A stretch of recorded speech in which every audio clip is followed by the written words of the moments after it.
الحمدللہ رب العالمین،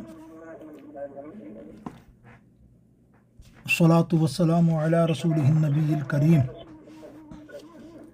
اما بعد فاعوذ باللہ من الشیطان الرجیم، بسم اللہ الرحمن الرحیم۔ الصابرین والصادقین والقانتین والمنفقین والمستغفرین بالاسحار، صدق اللہ مولانا العظیم۔ رب اشرح لی صدری ویسر لی امری واحلل عقدۃ من لسانی یفقہوا قولی، غوث اعظم بمن بی سر و ساما مدد، غوث اعظم بمن بے سر و ساما مدد، قبلہ دی مدد، کعبہ ایمان مدد۔ ان اللہ و ملائکتہ یصلون علی النبی یا ایھا الذین آمنوا صلوا علیہ وسلموا تسلیما۔ لبیک اللہم صلی علی سیدنا و حبیبنا و شفیعنا مولانا محمد وعلی آل سیدنا مولانا محمد وبارک وسلم وصلوا علیہ صلاۃ و سلام علیک سیدی یا رسول اللہ۔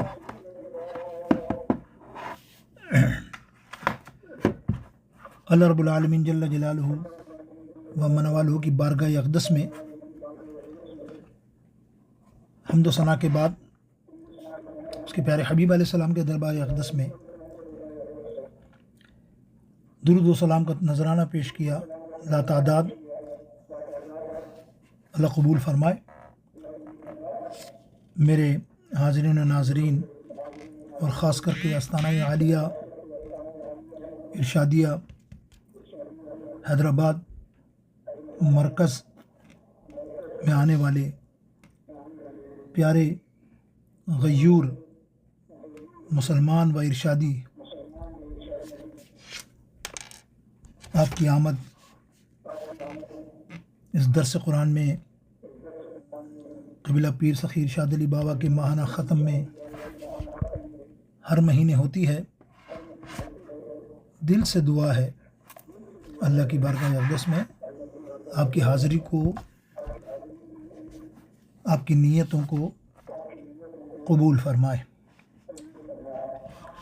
انشاءاللہ قرآن پاک کی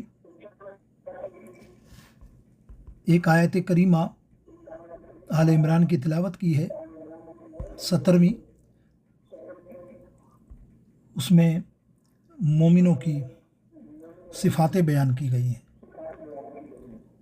اللہ سے دعا ہے اللہ تعالیٰ حق کہنا اور حق کہہ کر اس پر عمل کی توفیق نصیب فرمائے۔ آئیے چند کلام کے ایک کلام کے اشعار، اگر میں کوشش کرتا ہوں کہ آج پنجابی کلام کا ایک اشعار پڑھوں اور آپ بھی ساتھ دیں تو دل مدینہ مدینہ ہو جائے اور آپ کی میری حاضری ہو جائے اس پیارے شہر میں۔ کبھی دل سے بھولتا ہی نہیں وہ، وہاں سے آنے کے بعد یعنی جانے سے پہلے تو تڑپ ہوتی ہے نا۔ قبلہ عابد علی بابا بھی یہی کہتے ہیں کہ تو یہاں تڑپتا ہے تو کیا غم، تیرا حال دل سنانے یہ درود جا رہے ہیں۔ اور وہ درود کی شکل میں، سلام کی شکل میں ہم دربار اقدس میں پہنچاتے ہیں اور پہنچتے ہیں، اور جب بلاوا آتا ہے تو اور زیادہ کیسی تمنا تڑپ جاگتی ہے کہ فوراً پہنچیں، اور جب آ جاتے ہیں تو خدا گواہ ہے ہم جیسے لوگ ایک پل بھی یہاں مزہ نہیں دیتا، ہر لمحے اس کی یادیں رہتی ہیں۔ بس دل چاہتا جلدی جلدی جلدی جلدی رمضان المبارک آئے اور ہم وہاں پہنچیں۔ اللہ عمر سلامت رکھے، درازی عمر دے اور مدینے کے سفر میں رکھے۔ میں آپ لوگوں کے لیے دعا کرتا ہوں۔ آپ میں سے بہت سے لوگ ہیں بیچارے ملاقات کرتے ہیں، آتے ہیں، اور بہت سے لوگ بیچارے فون کر کے ایڈریس بھی پوچھتے ہیں، پھر بھی مجبوری میں نہیں آتے ہوں گے۔ خیر، لیکن جو آتے ہیں ان کے لیے دعا ہے کہ وہ بار بار مدینے آئیں، مدینے جائیں۔ پڑھیے صلی اللہ علیہ یا رسول اللہ وسلم علیک یا حبیب اللہ۔ اصل میں میری آواز بھی ابھی بیٹھ گئی، وہ اتفاق ہوتا ہے کہ جو ہمارا درس ہوتا ہے اور انڈیا میں پروگرام ہوتا ہے، تو ابھی میں صرف ظہر کی نماز کے لیے میں گیا ہوں، اس سے پہلے میں 1-1.5 گھنٹہ لمبا ہی بیان ہوتا ہے، بڑی محبت سے سننے والے ہوتے ہیں۔ سچ بتاؤں، آپ دیکھیں بڑا مجمع ہوتا ہے، 500,000 آدمی کا مجمع ہو اور وہ آن لائن سن رہے ہوں، آپ بھی سنتے ہیں، سبحان اللہ، ایسا نہیں، لیکن ایسی توجہ سے دکھتا ہے نا، وہ تو ویڈیو پہ ہوتی ہے، تو ایسی توجہ سے سنتے ہیں، محبت سے، آدمی دل چاہتا ہے خوب بیان کرے، اللہ اکبر۔ پھر وہ آواز بھی، نعت شریف بھی کم سے کم آدھے گھنٹے کی تو نعت شریف کا پروگرام ہوتا ہے، اور 1 گھنٹے کا بیان، کمال ہو جاتا ہے پھر وہ محفل میں۔ اللہ رب العزت ہم سب کو ذکر رسول میں رکھے، حضور کے ذکر میں رکھے، اللہ اور رسول کے ذکر میں ہی موت دے۔ تو میرے دوستوں، آؤ نا، پڑھتے ہیں کلام محبت کے ساتھ۔ آپ بھی مدینہ پاک کا ذکر جب کرو تو دل سے آواز لگا کے کرنا کہ سارے جگ نالوں لگ دیاں چنگیاں مدینے دیاں پاک گلیاں، مدینے دیاں پاک گلیاں، سارے جگ نالوں لگ دیاں چنگیاں مدینے دیاں پاک گلیاں، مدینے دیاں پاک گلیاں، رہیاں مہک دیاں جنت دی کلیاں مدینے دیاں پاک گلیاں، مدینے دیاں پاک گلیاں، اینا گلیاں تو تن من واریے کریے سجدے تے شکر گزاریے، اینا گلیاں تو تن من واریے کریے سجدے تے شکر گزاریے، اتھے نور دیاں سجیاں نتھلیاں مدینے دیاں پاک گلیاں، ذرا زور سے بولو، مدینے دیاں پاک گلیاں، مدینے دیاں پاک گلیاں، سارے جگ نالو لگ دیاں چنگیاں مدینے دیاں پاک گلیاں، مدینے دیاں پاک گلیاں، اور اینا گلیاں وچ رہیا سونا پھردا مینوں ویکھن دا چاء بڑا چڑھدا، اینا گلیاں وچ رہیا سونا پھردا مینوں ویکھن دا چاء بڑا چڑھدا، ایتھے لگیاں میرے نبی دیاں تلیاں مدینے دیاں پاک گلیاں، مدینے دیاں پاک گلیاں، مدینے دیاں پاک گلیاں، سارے جگ نالوں لگ دیاں چنگیاں مدینے دیاں پاک گلیاں، مدینے دیاں پاک، اور ابر رحمت دے صدا اتھے وسدے جاندے روندے تے آؤندے ہسدے، اللہ اللہ، مدینے جاتا ہے تمنائیں لے کے جاتا ہے، مرادیں لے کے جاتا ہے، روتا ہے سرکار کی بارگاہ اقدس میں عرض گزارشات کرتا ہے، اللہ اس کو قبول فرماتا ہے۔ تو کہا کیا کہا، سبحان اللہ، شاعر کہتا ہے کہ ابر رحمتاں دے صدا اتھے وسدے جاندے روندے تے آؤندے ہسدے، رل ویکھنے نوں سیاں چلیاں مدینے دیاں پاک گلیاں، مدینے دیاں پاک گلیاں، مدینے دیاں پاک گلیاں، سارے جگ نالو لگ دیاں چنگیاں، مل کے کہو، سارے جگ نالوں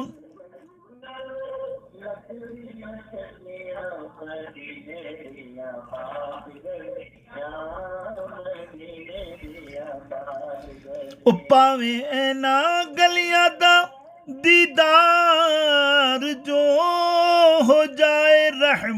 دا حقدار وہ پاوے اینا گلیاں دا دیدار جو جائے رحمتہ دا حقدار ترکے جنہاں نے تے تکلیاں گلیاں مدینے دیاں پاک گلیاں مدینے دیاں پاک گلیاں سارے جگ نالوں لگ دیاں سو چنگیاں مدینے دیاں پاک گلیاں مدینے دیاں پاک گلیاں ہو رہیاں مہک دیاں جنتاں دی کلیاں مدینے دیاں پاک گلیاں مدینے دیاں پاک گلیاں صلی اللہ تعالی علیہ وآلہ وصحابہ وبارک وسلم وصلوا علیہ. اللہ ہم سب کو مدینہ پاک کی حاضری نصیب فرمائے. میرے دوستوں بزرگوں، آج کی درس قرآن کی محفل میں آیت کریمہ آل عمران سے 17 نمبر پڑھی. اللہ نے مومنوں کی صفاتوں کو بیان کیا ہے. سبحان اللہ. اللہ تعالیٰ کاش مجھے آپ سب کو ان صفاتوں پہ پورا اتار دے. یہی اللہ کی ڈیمانڈ اور اس کے رسول کی ڈیمانڈ ہے کہ میرا مومن، میرا امتی ایسا ہو. تو آج یہ بیان ہو رہا ہے تو کوئی اپنے دل میں اڈاپٹ کرو. آتے ہو جاتے ہو، نیاز کھائی چلے گئے، جاتے ہوئے نیاز ہی یاد رہتی ہے، کیا پکا کہ کیا نہیں پکا کہ کیا کھایا کہ کیا ٹیسٹ اور کیا. کاش کے درس کا بھی مزہ لیا کرو کہ کیا چیز ہمیں حاصل ہوئی، حاصل کیا کرو یار. متقی، صابرین، قانتین، منفقین، مستغفرین، بالاسحار والے بن جاؤ. کیا صفاتیں ہیں دیکھیں آپ. بظاہر تو یہ 6 صفاتیں ہیں، لیکن کیسی صفاتیں ہیں؟ الصابرین، صبر کرنے والے، والصادقین، سچے ہو جاؤ، والقانتین، اور حکم بجا لانے والے اللہ کا، والمنفقین، اور خرچ کرنے والے اللہ کی راہ میں، والمستغفرین، اور استغفار اور اپنی بخشش مانگنے والے، بالاسحار، سحری کرنے والے. واہ واہ واہ، سبحان اللہ. سب کے صفاتیں ہیں. اللہ اکبر. اللہ نے گواہی دی کہ اس کے سوا کوئی عبادت کے لائق نہیں، اور فرشتوں نے اور علماء نے شہادت دی، حالانکہ وہ اللہ کے عدل کے ساتھ نظام کام کرنے والا ہے. اس کے سوا کوئی عبادت کا مستحق نہیں. وہ غلبہ والا اور حکمت والا ہے. اللہ تعالیٰ ارشاد فرماتا ہے جو صبر کرنے والے ہیں، سچ بولنے والے ہیں، اللہ کی اطاعت کرنے والے ہیں، راہ خدا میں خرچ کرنے والے ہیں، رات کے پچھلے پہر اٹھ کر استغفار یا تہجد کی نماز پڑھنے والے ہیں. یہاں یہ ایک بات اور سنیں کہ رات کے پچھلے پہر استغفار کرنے کی خصوصیت سمجھ لیں. لیکن سب سے پہلے صبر کے معنی. صبر ہر وہ ناگوار ناپسندیدہ چیز جس کو برداشت کرنا مشکل اور دشوار ہو، اس کو برداشت کرنا. اس آیت میں صبر کرنے والوں سے مراد وہ لوگ ہیں جو اللہ تعالیٰ کے احکام کے اطاعت میں مشقت کو برداشت کرتے ہیں، حرام کاموں کے ارتکاب سے اپنے آپ کو بچاتے ہیں، روکتے ہیں، جن کی نیتوں میں صدق اور اخلاص ہے، جن کے دل میں ایمان پر ثابت قدمی ہے، جو ہر وقت سچ بولتے ہیں، خلوت جلوت میں اللہ کے فرما بردار ہیں، رات کے آخری پہر اٹھ کر اللہ سے توبہ اور استغفار کرتے ہیں. قانتین سے مراد وہ لوگ ہیں جو ہر وقت اللہ سے ڈرتے ہیں، اس کی عبادت پر کمر بستہ رہتے ہیں، اور اللہ کی بارگاہ اقدس میں گڑ گڑا کر پناہ مانگتے ہیں اور دعائیں کرتے ہیں. پھر اللہ کی راہ میں مال خرچ کرنے والے سے مراد وہ لوگ ہیں جو فرض، واجب، مستحب، ہر قسم کے صدقات ظاہر خفیہ ہر طریقے سے ادا کرتے ہیں. پھر اس آیات میں آیا قانتین، یعنی اطاعت گزاروں میں کی صفت کہ وہ راتوں کو اٹھ کر استغفار کرتے ہیں. اس میں نقطہ سماعت فرما مفسرین. امام طبری علیہ رحمت الرضوان کیا بیان کرتے ہیں کہ بندے سے وہ استغفار مطلوب ہے جو ترک معصیت اور اعمال صالحی کے ساتھ مقرون ہو. اور اگر انسان اپنی معصیت پر برقرار ہے، جملے پہ غور کرنا، 2-3 جملے ہیں، شاید سمجھ میں بھی تو آ ہی گئے آپ کے. مقصد یہ ہے کہ استغفار ایک تو کرنا ہوتا ہے ہمارا تمہارا، ہر بات میں استغفار. جو برا کام کر لو استغفر اللہ، اللہ معاف کرے، پھر برا کام، اللہ معاف کرے، پھر برا کام سارا دن، کہ تو بھائی پورا دن میں استغفار کرتا ہوں نا یار، دیکھو نا ہر بات میں استغفار، دکان میں غلط کام بھی کر لے، غلط کام کرنے کے بعد اللہ مجھے معاف کرنا، توبہ۔ تو یہ یہاں یہ مفسرین فرما رہے ہیں کہ کیا اگر انسان اپنی معاشیت پر برقرار رہے، برے کام تو کر رہا ہے، توبہ بھی کر رہا ہے، اور خالی زبان سے استغفار کرتا رہے، تو اس کا یہ استغفار کافی نہیں، کیونکہ وہ شخص جو گناہوں پر اصرار کرتا ہے اور زبان سے استغفار کرتا رہے تو وہ گویا ابھی بھی اپنے رب سے استہزاء کر رہا ہے، مذاق بنا رہا ہے۔ اللہ معاف فرمائے۔ استغفار کے لیے رات کے آخری حصے کی تخصیص کی گئی ہے، سنو، کیونکہ اس وقت سکون ہوتا ہے، سناٹا ہوتا ہے، اور بندہ خدا کے سامنے جو آہ و زاری کرتا ہے، نالہ فریاد کرتا ہے، اسے دیکھنے والا کوئی تیسرا شخص نہیں ہوتا۔ نیز یہ قبولیت کا وقت ہے، سرکار فرماتے ہیں تہجد کا وقت ایسی قبولیت کا وقت ہے، ایسی قبولیت کا وقت ہے کہ بندہ سوچ نہیں سکتا کہ جو ساری زندگی دنیا والوں سے مانگتا ہے، پیر و فقیروں کے پاس جا کے مانگتا ہے، اللہ وہ اس رات اس پہر تہجد پہ اٹھ جائے اور اپنی مشکلات استغفار اور درشی پڑھنے کے بعد اللہ کی بارگاہ میں پیش کرے، اللہ صبح ہونے سے پہلے اس کی تمام دعاؤں کو قبول فرما لیتا ہے۔ یعنی دوسری وجہ کہ اس میں اللہ تعالیٰ اس رات کو، اس وقت میں بندوں پر خصوصی توجہ ہوتی ہے، اور دوسری وجہ یہ کہ سحر کے وقت رات کی ظلمت جاری ہوتی ہے، جا رہی ہوتی ہے، اور صبح کا نور آ رہا ہوتا ہے، اور ظلمت کے مقابلے میں نور اس طرح ہے جس طرح موت کے مقابلے میں حیات، اور یہ عالم کبیر کی حیات ہے، انسان عالم صغیر میں ہے۔ جب وہ سحری کے وقت اٹھتا ہے تو نیند کے بعد اس کی بیداری، موت کے بعد یہ مطلب جیسے نیند کے بعد جب بیدار ہوتا ہے تو موت کے بعد یہ بمنزلت حیات ہے، اور یہ وقت ہے جب انسان کے دل میں نور ظاہر ہوتا ہے۔ تیسری وجہ یہ ہے کہ اس وقت انسان بہت میٹھی نیند میں ہوتا ہے۔ سنو، تہجد کی معاملات ایسا آسان نہیں تہجد میں اٹھنا۔ میں یہاں تھوڑے سے رکوں اپنے طور پہ بھی اصلاح کر لوں۔ اب تہجد کا میں ذکر کر رہا ہوں، وہ بھی حیدرآباد والوں کو، کمال ہے نا، اور وہ بھی کراچی والوں کو، واہ رے واہ، پاکستان والوں، کراچی اور حیدرآباد والوں، تم اور تہجد کہاں؟ اس نے زن ہے، ایسا نہیں ہے، اللہ کے نیک بندے بہت ہیں، لیکن 100 میں سے یا 1000 میں سے 10 ہوں گے، 50 ہوں گے، 1000 میں سے 50 ہوں گے، ماننا یہ بات میری غور سے، ہے نا۔ وجہ کیا ہے؟ وجہ کیا ہے؟ وجہ یہی، ہم نے فطرت کو چینج کر دیا۔ میرا نبی علیہ السلام فرماتے ہیں فطرت کو چینج نہ کرنا، مارے جاؤ گے۔ فطرت کیا ہے؟ اللہ نے رات سونے کے لیے دی، ہم نے الٹ کر دیا، ہم نے اس کو جاگنے کا بنا دیا۔ نہیں بھائی نہیں، سجی رات جاگنا سی نا، سوال ہے 5 تو 4 بجے 5 بجے سنوں تھا، پہلے فجر پڑھے نہ پڑھے، بہت سے لوگ پڑھ بھی لیتے ہیں فجر تو فائدہ، ساری رات تو جاگ رہا ہے، اور اللہ کہہ رہا ہے رات جاگنا نہیں ہے، رات نیند کے لیے ہے۔ اللہ اور اس کے رسول کا حکم ہے رات عشاء کے بعد فوراً سو جاؤ، اتنا بھی حکم ہے عشاء کے بعد غیر ضروری بات کرنا گناہوں میں شامل ہو جاتا ہے۔ اگر شرعی کام کے لیے رکے ہو، جاگ رہے ہو کسی وجہ سے، کوئی ضروری کام ہے، شرعی معاملہ ہے، دوسرا معاملہ تو ٹھیک ہے، ورنہ بیکار رات۔ اور ہمارا کیا معاملہ ہے حیدرآباد کراچی، سن لو یار، ایک چائے کے پینے کے لیے آپ دیکھو لاکھوں ہزاروں کرسیاں لگی ہوئی بیٹھے میں، گنو گے تو لاکھوں میں ہو جائیں گے۔ تو یہ کیا ہے؟ یہ اللہ کی نافرمانی نہیں ہے؟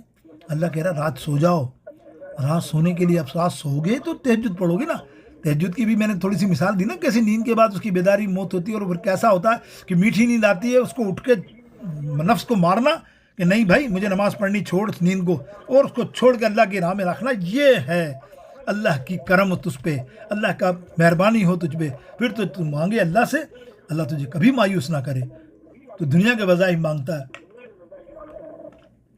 دنیا کے وظائف کرتا ہے، تو یہ کر کے تو دیکھ، ساری مشکل حل نہ ہو تو صرف 40 روز کر کے دیکھ، پھر مجھے بتانا۔ میرا تو فقیر کا تجربہ ہے، کیسے کیسے دیوالیہ لوگوں کو اللہ کے کرم سے فقیر نے وظیفہ دیا، کھڑے ہو گئے اپنے سروں پہ، اللہ وہ حیران تھے، وہ بھی، حالانکہ وہ نہیں مانتے اس بات کو، وہ تو بس وہ ان کا اپنی مرضی، لیکن بیٹھ تو ہمیں پتہ ہے، ہمارا ایمان ہے کہ جو سچ سے، یعنی جب تکلیف ہوتی ہے انسان کو تو اٹھ ہی جاتا ہے۔ تو سونے کے لیے سونا ضروری ہے نا، تہجد کے لیے۔ اب وہ سوئے کون؟ حیدرآباد والے 4 بجے سوتے ہیں، 3 بجے سے پہلے تو کوئی بھی نہیں سوتا تقریباً، میجورٹی بول رہا ہوں، آپ میں جتنے یہاں بیٹھے ہیں اس میں بھی یہی حال ہے۔ ارے بھائی، میرے سرکار علیہ السلام فرماتے ہیں، جب سوال ہوا تو کہ ہم تو وہ تہجد پہ تکلیف ہو اٹھنے کی، تو پھر سرکار نے فرمایا تو عشاء پڑھ کر صبح فجر کی جماعت بھی پڑھ لینا، تو پوری رات میں جن بندے نے نیک کام اور نیک عمل کیے ہوں گے، اللہ اس جتنا ثواب اور اجر تجھے عطا فرما دے گا۔ تو یہ تو کوئی ہو نہیں سکتا نا. دیکھو یہ تو میں جو بیان کر رہا ہوں تو آج بیان کرنے کا مقصد بھی یہی تھا آپ سے التجا کرنے کی. فطرت نہ چھوڑو یار. 10 بجے سو جاؤ تاکہ 3 بجے 4 بجے تہجد کے وقت اٹھ جاؤ. پھر کرم دیکھو نا یار, اصل تو کرم ہے نا. کتنے مشکل حالات ہیں آپ سب کے, ہمارے, ہم جانتے ہیں, لیکن نہیں, بہت مشکل ہے, بہت مشکل کہنا. شاید آپ میں سے کوئی چند لوگ فقیر کی بات سمجھ لیں, پیر خانہ سمجھ کے, آستانہ عالیہ کا فقیر سمجھ کے قبول کر لیں تو شروع کریں, اللہ دے. لیکن بہت مشکل ہے. بس اللہ سے دعا, اللہ تعالیٰ ان کی مشکل حل کرے, ان کو آسانی پیدا کرے, ان کو ہدایت دے. اب دیکھیے اللہ تعالیٰ ارشاد فرماتا ہے, سرکار فرماتے ہیں کہ اللہ رب العزت کیا ہوتا ہے اس وقت, یہ امام بخاری لائے ہیں اپنے حدیث میں, میٹھی نیند چھوڑ کر اطاعت کرتا ہے تو اس بات کی دلالت ہے کہ وہ اللہ کا اطاعت گزار ہے, محبت کرنے والا ہے. اسی لیے وہ استغفار کرنے والوں میں اللہ اس پر بہت مہربان ہوتا ہے. امام بخاری متوفی ہیں 256 256, یہ ان کی روایت ہے. ابو ہریرہ رضی اللہ تعالیٰ عنہ بیان کرتے ہیں کہ سرکار علیہ السلام نے فرمایا, ہمارا رب تعالی جل جلالہ و من والہ ہر رات کو جب تیسرا حصہ باقی رہتا ہے آسمان دنیا کی طرف نزول فرماتا ہے, متوجہ ہوتا ہے اور فرماتا ہے کون ہے جو مجھ سے دعا کرے, ادعونی استجب لکم, میں اس کی دعا قبول کروں گا. کون ہے جو مجھ سے سوال کرے تو میں اس کو عطا کروں گا, اور کون ہے جو مجھ سے استغفار کرے تو میں اس کی مغفرت کر دوں گا. سبحان اللہ, کیا شان ہے میرے رب کی, کتنے موقع ہیں آپ کے پاس. آپ کو سوچنا ہے بھائی, فطرت سے ہٹ کے کام نہ کرو, جلدی سو, چھوڑو یہ معاملہ, اور اللہ اکبر, تہجد پہ اٹھو, پھر فجر پڑھو. سبحان اللہ. صحیح بخاری کی پڑھی تھی میں نے یہ حدیث, پیج نمبر 153, جلد نمبر 1. اب دیکھیں امام طبری اپنی حدیث متوفی 310 کے, امام ابو جعفر محمد بن جریر طبری رحمۃ اللہ تعالی علیہ جعفر بن محمد سے بیان کرتے ہیں کہ جس نے تہجد کی نماز پڑھی اور رات کے آخری حصے میں استغفار کیا تو اس کا نام سحر کے وقت استغفار کرنے والوں میں لکھ لیا جاتا ہے. جامع البیان جلد نمبر 3. بلکہ میرے دوستو بزرگوں, استغفار بلکہ ہر دعا کے لیے, مقبولیت کے لیے ضروری ہے کہ انسان حضور قلب اور خشوع اور خضوع کے ساتھ دعا کرے. یہ نہ ہو کہ دل اور دماغ کہیں ہوں اور اللہ سے دعا کر رہا ہے, جیسے ہمارے یہاں تو ہر نماز میں ہوتا ہے نا, کہتا ہے دعا قبول نہیں ہوتی بابا, 5 ٹائم دعا کروں گا. وہ امام بھی بیچارہ اپنی سمجھ لو 5 ٹائم وہ رٹی پٹی دعائیں مانگ لیتا ہے, وہ تو بس 1 منٹ میں دعا مانگو اور آخر دعا کر کے اور الحمدللہ کہہ کے جان آپ نے بھی منہ پھیل لیا. وہ دعا میں آپ کی توجہ ہی نہیں ہے. کتنی, کوئی ہے جو اس میں رو پڑا ہو, کوئی ہے جو اس دعا میں رو پڑا ہو, اللہ اور دل سے دعا کر رہا ہو, تو دل اور دماغ کہیں اور ہو اور اللہ سے دعا کر رہا ہو, تو یہ کیسا ممکن ہے کہ وہ دعا کہاں جائے گی؟ وہ عرش معلیٰ تک تو کیا آسمان تک بھی نہ پہنچے. جامع ترمذی میں علامہ ابو عیسیٰ محمد بن عیسیٰ ترمذی, یہ متوفی ہیں 279, روایت کرتے ہیں حضرت ابو ہریرہ رضی اللہ تعالیٰ عنہ سے. سرکار ابو ہریرہ بیان فرماتے ہیں کہ میرے آقا علیہ السلام نے فرمایا, اللہ سے اس حال میں دعا کرو کہ تم کو قبولیت کا یقین ہو, اور یقین رکھو کہ اللہ تعالی اللہ میں مشغول اور غافل قلب کی دعائیں قبول نہیں کرتا. پیج نمبر 501 جامع ترمذی. تو یوں تو اللہ تعالیٰ سے استغفار کرنے کے لیے قرآن و حدیث میں بہت ساری حدیثیں آپ کو دعائیں منقول ہیں, لیکن میرے آقا علیہ السلام نے جس دعا کو نبی علیہ السلام نے سید الاستغفار کا, اس کا ترجمہ پیش کر رہا ہوں, لمبی دعا ہے, وہ امام بخاری لائے اپنی کتاب کے اندر, کہ حضرت شداد بن اوس رضی اللہ تعالیٰ عنہ بیان کرتے ہیں نبی علیہ السلام نے فرمایا, سید الاستغفار یہ ہے کہ بندہ دعا کرے اور عبادت کا مستحق نہیں ہے تو تو نے, یعنی اللہ سے بارگاہ میں دعا کیا کرے کہ اے اللہ تو میرا رب ہے, تیرے سوا کوئی عبادت کا مستحق نہیں ہے, تو نے مجھے پیدا کیا اور میں تیرا بندہ ہوں, میں اپنی استطاعت کے مطابق تیرے عہد اور وعدے پر قائم ہوں, میں اپنی بدعمالیوں کے شر سے تیری پناہ میں آتا ہوں, تیری مجھ سے جو نعمتیں مجھ پر ہیں ان کا اعتراف کرتا ہوں, تیرے سامنے اپنے گناہوں کا اقرار کرتا ہوں, سو میری مغفرت فرما, میری مغفرت فرما, کیونکہ تیرے سوا کوئی اور گناہ کی مغفرت کرنے کرنے والا نہیں ہے۔ آپ نے فرمایا جس شخص نے صبح کے وقت یقین کے ساتھ یہ دعا کی اور اس دن شام سے پہلے وہ فوت ہو گیا تو وہ اہل جنت میں سے ہوگا، اور جس نے رات کو یقین کے ساتھ یہ دعا کی اور اسی رات کو صبح ہونے سے پہلے فوت ہو گیا تو وہ بھی اہل جنت میں سے ہوگا۔ یہ حدیث پاک صحیح بخاری جلد نمبر 2 صفحہ نمبر 933 933 جلد نمبر 2۔ تو میرے دوستو بزرگوں، حافظ ابن عساکر رحمۃ اللہ تعالیٰ علیہ روایت لائے ہیں، حضرت عبداللہ بن عباس بیان کرتے ہیں کہ سرکار دو عالم جان دو عالم صلی اللہ تعالیٰ علیہ وسلم فرمایا جس شخص نے استغفار کو لازم کر لیا، یہ دیکھو میں نے آپ کو پورے کلمات ادا کیے، بیان ہے، اس کی ویڈیو بھی آ جائے گی، وہ انشاءاللہ آپ کو ملے گی، تو آپ اس کو دعا کو یاد کر لیں، اردو میں الفاظ کریں، میں نے عربی نہیں کہا، اردو میں مانگ لیں گے تو میمنی میں بھی مانگ لیں گے تو واہ ہوا، تو اللہ تو جانتا ہے، اس کے رسول جانتے ہیں اس کے بتائے سے، تو آپ دعا ضرور مانگیں اس طرح سے، تو واہ ہوا کیا بات ہے، آسان سے 5-6 الفاظ ہیں۔ جس شخص نے استغفار کو، سرکار علیہ السلام نے فرمایا جس شخص نے استغفار کو لازم کر لیا، اللہ تعالیٰ اس کی ہر پریشانی کو دور کر دیتا ہے، حل کر دیتا ہے، ہر تنگی میں اس کے لیے فراغی کر دے گا، جہاں اس کا گمان بھی نہیں ہوگا وہاں سے اس کو رزق عطا فرمائے گا۔ تاریخ دمشق ابن عساکر کی کتاب ہے جلد نمبر 3 کے اندر صفحہ نمبر 104۔ تو میرے دوستو بزرگوں، یہ تو میں نے کچھ آپ کے سامنے بیان کے اندر جتنے میں نے 6 نکات کہے اس کی تفصیل تو کی، لیکن اب مختصر سے یہ ہے کہ الصابرین کیا ہے۔ دنیا کے طالبوں کا ذکر کرنے کے بعد اللہ نے اللہ عز و جل کی طلب رکھنے والے متقین کا بیان کیا گیا، صبر کرنے والوں کے بعد یہاں ان کے کچھ اوصاف بیان کیے گئے، یعنی خاص یہ متقی، یعنی تہجد پہ اٹھو گے تو متقی تقوی والا ہی اٹھے گا نا، اللہ سے ڈرنے والا ہی یہ نوافل کی عبادتیں کرے گا نا، اور فرض بھی پڑے گا، ظاہر ہے اس میں یہ فرض نہیں۔ متقی لوگ عبادت اور ریاضت کے باوجود اپنی اطاعت پر ناز نہیں کرتے، بلکہ اپنے مولا سے گناہوں کی مغفرت اور عذاب جہنم سے نجات پاتے ہیں اور سوال کرتے ہیں۔ نمبر 2، متقی لوگ طاعتوں اور مصیبتوں پر صبر کرتے ہیں، نیز گناہوں سے بچنے پر ڈٹے رہتے ہیں۔ یہ دیکھو متقی۔ چوتھا، متقی لوگ اللہ تعالیٰ کے سچے فرمانبردار ہوتے ہیں۔ نمبر 5، متقی لوگ راہ خدا میں مال خرچ کرتے ہیں۔ نمبر 6، متقی لوگوں کی صفاتیں بیان ہو رہی ہیں۔ 6، راتوں کو اٹھ کر اپنے رب العالمین عز و جل کی عبادت کرتے ہیں، نمازیں پڑھتے ہیں، توبہ اور استغفار کرتے ہیں اور اب تعالیٰ کی بارگاہ اقدس میں گریہ وزاری کرتے ہیں۔ نمبر 5 اور نمبر 7 آئی تھنک یہ راتوں کو اٹھ کر عبادت کرتے ہیں، پہر نہایت فضیلت والا، یہ وقت خلوت والا، دعاؤں کی قبولیت والا۔ حکیم لقمان رضی اللہ تعالیٰ عنہ نے اپنے فرزند سے فرمایا تھا نا، یہ 6 میں نے بیان کی نا اس میں، کہ مرغ سے کم نہ رہنا کہ وہ تو سحری کے وقت ندا کرے اور تم سوتے رہو، یعنی مرغے سے بھی گئے گزرے ہو۔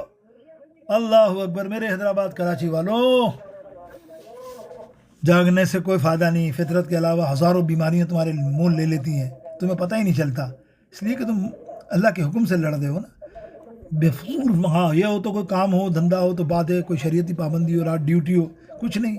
تو بس اللہ تعالیٰ مجھے اور آپ سب کو صحیح معنوں میں عمل کی توفیق عطا فرمائے۔ آخری بات میں نے تفسیر خازن سے بیان کی تھی، حکیم لقمان والی، وہ بھی اس آیت کے تحت پیج نمبر 236 کے اوپر انہوں نے لکھا، اور اللہ تعالیٰ مجھے آپ سب کو آج کے درس کو کچھ سیکھنا نصیب فرمائے، غلطیوں اللہ رب العزت معاف فرما دے، خطا کے پتلے ہیں، تو ہی کرم کرنے والا ہے، اور اللہ تعالیٰ ہمارے آستان عالیہ کو عروج عطا فرما۔ ابھی انشاءاللہ تعالیٰ ایک نصیحت آپ سے، بلکہ ایک اعلان ہی ہے، آنے والا عرس جو ہے 1 مہینے اب کچھ کے بعد، یا مہینہ بھی نہیں ہوگا، اب تو 20-25 دن ہے، ہمارے ہاشمی عبداللہ رحمۃ اللہ تعالیٰ علیہ۔ میں ہمیشہ کہتا ہوں ارشاد علی بابا کا عرس ہوتا ہے تو میں خود کوشش کروں گا کہ آؤں گا، اور آتا نہیں ہوں تو بھی آپ کو لوگوں کو میں میسیج اور یہ بہت کرتا ہوں، بھائی میرے بابا کا عرس ہے، لیکن یاد رکھو ہاشمی عبداللہ کا عرس جو ہے نا، یہ کیشد والوں کا، اصل میں کیشد والوں کے دولہ کا عرس ہے، یہ کیشد والوں کے امام کا عرس ہے، یہ کیشد والوں کے بڑے پیر کا عرس ہے، سچ بتاؤں، سوچو اپنی ماؤں بوڑھیوں سے پوچھو کہ کتنا احسان ہے اس ہاشمی عبداللہ کا، تو خود تو ہندوستان میں رہ گئے اور ہم سب کو یہاں اس ملک میں بھیج دیا. شکر ہے اللہ نے ہمیں مسلمان ملک عطا فرمایا. تو یہ ہاشمی عبداللہ کا احسان ہے، کرم ہے. آج کیشور والوں کو ان کے دعاؤں کے صدقے طفیل سب ملتا ہے. تو کہنے کی ضرورت نہیں، آپ تینوں پروگرام میں نیت کریں گے زیادہ سے زیادہ آئیں گے. بس میری اور کچھ نہیں، آپ سے کچھ نہ مال متا نہ لنگر شنگر کے لیے کچھ ایسی اپیل میں کرتا ہوں، نہ کروں گا، اللہ نہ کرے چندے کے لیے نہیں. آپ سے اتنی تو کروں نا کہ آپ اپنے ساتھ 11 آدمیوں کو ہر آدمی لے کر آئے، نیت کر لے یا میرے ہاشمی عبداللہ میرے پیر ہے اب تو مجھے حق ادا کرنا ہے. کیشور والوں، کیشور والوں نے کبھی ایوارڈ تو نہیں رکھا ہاشمی عبداللہ کے نام کا.